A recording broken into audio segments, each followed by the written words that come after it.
ಎಲ್ರಿಗೂ ನಮಸ್ತೆ. ಈಗ ಒಂದು 5 ನಿಮಿಷದ ಮುಂಚೆ ನಮ್ಮ ಮನೇಲಿ ಏನೋ ಒಂದು ಇನ್ಸಿಡೆಂಟ್ ಆಯಿತು. ನನ್ನ ಹೆಸರು ವಿನೋದ್ ಗುಬ್ಬಿ ವೀರಣ್ಣ, ತುಮಕೂರಿಂದ. ಈಗ ಊಟ ಮಾಡ್ತಾಯಿದ್ದೆ ಒಂದು 5 ನಿಮಿಷದ ಮುಂಚೆ. ಆವಾಗ ನಮ್ಮ ತಂದೆಯವ್ರಿಗೆ ಒಂದು ಫೋನ್ ಬಂತು. ಫೋನ್ ಬಂದಾಗ ಅವರು ಹಲೋ ಅಂತ ರಿಸೀವ್ ಮಾಡಲಿಲ್ಲ, ಅದ್ರ ಬದಲು ಜೈ ಶ್ರೀರಾಮ್ ಅಂತ ರಿಸೀವ್ ಮಾಡಿದ್ರು. ಜೈ ಶ್ರೀರಾಮ್ ಅಂತ ರಿಸೀವ್ ಮಾಡಿದ್ದು ಒಂಥರ ಚೆನ್ನಾಗಿತ್ತಲ್ಲ, ಒಂದು ಒಳ್ಳೆಯ ಹೊಸ ಮೂವ್ ಅಂತ ನನ್ನ ಮನಸ್ಸಲ್ಲಿ ಯೋಚನೆ ಮಾಡ್ತಿದ್ದೆ. ಅವರೆಲ್ಲ ಮಾತಾಡಿದಾದ್ಮೇಲೆ ಅವ್ರಿಗೆ ಕೇಳಿದೆ, ಎಲ್ಲರಿಗೂ ಹೀಗೆ ಫೋನ್ ಮಾಡ್ತೀರಾ ಅಥವಾ ಯಾರು ಫ್ರೆಂಡ್ಸಿಗೆ ಮಾತ್ರನಾ ಅಂತ. ಅವ್ರೀಗ ಯಾವುದೇ ಫೋನ್ ಬಂದರೂ ಜೈ ಶ್ರೀರಾಮ್ ಅಂತಲೇ ಆನ್ಸರ್ ಮಾಡ್ತಾಯಿದ್ದೀನಿ ಅಂದರು. ನಾನು ಯೋಚನೆ ಮಾಡಿದಾಗ ಹೌದಲ್ವಾ, ಹಲೋ ಅಂತ ಹೇಳೋದಕ್ಕಿಂತ ನಾವು ಜೈ ಶ್ರೀರಾಮ್ ಅನ್ನೋದ್ರಲ್ಲಿ ತಪ್ಪೇನಿದೆ, ಒಳ್ಳೆ ವಿಚಾರ ಅಂತ ನಾನು ಯೋಚನೆ ಮಾಡಿದೆ. ಅದಾದಮೇಲೆ ಅವರು ನಮ್ಮ ಗುಬ್ಬಿ ಕಂಪ್ನಿಯ ಅವ್ರ ಟೈಮಲ್ಲಿ ಇದ್ದಂತಹ ರಾಮನ್ ಮೇಲಿಂದು ಒಂದೆರಡು ಹಾಡು ಹೇಳ್ತಾಯಿದ್ರು. ಹಾಡು ಹೇಳ್ತಾ ನನ್ನ ಮಗಳನ್ನ ಮಲಗಿಸ್ತಾಯಿದ್ರು. ಆವಾಗ ಮಗಳು ಆಟ ಆಡೋದಕ್ಕೆ ಏನೋ ಒಂದು ಮೂಮೆಂಟ್ಗೆ ಒಂದು ಸೌಂಡ್ ಕೊಡೋಣ ಅಂತ ಒಂದು ಸೌಂಡ್ ಕೊಟ್ಟರು. ಸೌಂಡ್ ಕೊಟ್ಟಿದ ತಕ್ಷಣ ಏನೋ ಒಂದು ವಿಚಿತ್ರ ಅನ್ನೋದಕ್ಕಿಂತ ವಿಶೇಷವಾದ ಒಂದು ಇನ್ಸಿಡೆಂಟ್ ಆಯಿತು ನಮ್ಮ ಮನೇಲಿ. ಅದೇನು ಅಂತ ಅವರೇ ವಿವರಿಸ್ತಾರೆ, ಕೇಳಿ. ಜನವರಿ 17ನೇ ತಾರೀಕು 2024. ಸಮಯ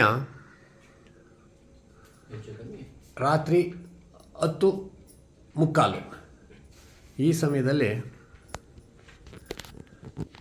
ನಾನು ನನ್ನ ಮೊಮ್ಮಗಳನ್ನ ಆಟ ಆಡಿಸ್ತಿದ್ದೆ. ಆಗ ನನ್ನ ಮಗ ಅವರು ಊಟ ಮಾಡ್ತಾ ಇಲ್ಲಿ ಕೂತಿದ್ರು. ನಮ್ಮ ಸೊಸೆ ಇಲ್ಲಿ ಕೂತಿದ್ದು ಈ ಜಾಗದಲ್ಲಿ.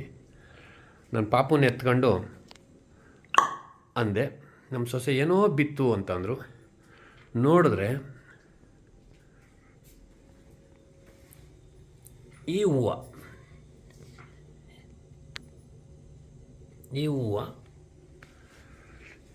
ಈ ಆಂಜನೇಯನ ಫೋಟೋದ ಮಧ್ಯಭಾಗದಲ್ಲಿತ್ತು. ಅಲ್ಲಿಂದ ಅದು ಬಿದ್ದಿದ್ದು ನಮ್ಮ ಮಗ ಅವರು ಊಟ ಮಾಡ್ತಿದ್ದು ಜಾಗ. ಎಷ್ಟು ದೂರ ಇದೆ ನೋಡಿ, ಅಲ್ಲಿಂದ ಅಲ್ಲಿಗೆ ಆ ಡಿಸ್ಟೆನ್ಸಿಗೆ ಅದು ಹೂವು ಬಿದ್ದಿದೆ. ಇದು ನಿಜವಾದ ಸಂಗತಿ. ಈ ಸಮಯದಲ್ಲಿ ನಾನು ನಮ್ಮ ಗುಬ್ಬಿ ಕಂಪನಿನಲ್ಲಿ, ಗುಬ್ಬಿ ವೀರಣ್ಣನವರ ಗುಬ್ಬಿ ನಾಟಕ ಕಂಪ್ನಿಯಲ್ಲಿ ಅವರ ಮಗ ಚನ್ನಬಸವಣ್ಣವ್ರ ಮೊದಲನೇ ಮಗ ಅಂದರೆ ನಮ್ಮ ತಂದೆಯವರು ರಾಮನ ಪಾತ್ರ ಮಾಡ್ತಿದ್ದರು. ಒಂದೇ ಒಂದು ದಿನ ನಾನು ಆ ಲವಕುಶ ನಾಟಕದಲ್ಲಿ ಆಂಜನೇಯನ ಪಾತ್ರ ಮಾಡಿದೆ ಅಂತ ಹೇಳಿ ಹಾಡು ಹೇಳ್ತಿದ್ದೆ. ಒಂದೇ ಒಂದು ಚೂರು ಹಾಡು ಹೇಳ್ತೀನಿ.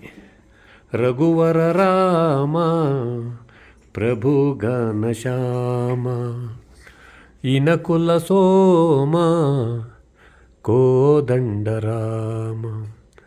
ಧನುಜರ ಭಂಜಿಸಿ ಸುಜನರ ರಂಜಿಪ ನಿನ್ನಯ ಶೌರ್ಯವ ಮೀರಿ ಬಾಲರು ಶರದಲ್ಲಿ ಧರಾವಲಯದಿ ನಿನ್ನಯ ಧೈರ್ಯವ ನೋಡಿ ಇದೇ ಲೀಲೆಯೋ ಮಾಯೆಯೋ ಕಾಣೆ ರಾಮ ಮತಿ ತೋರದೆ ಧ್ಯಾನಿಪೇ ನಿನ್ನ ನಾಮ.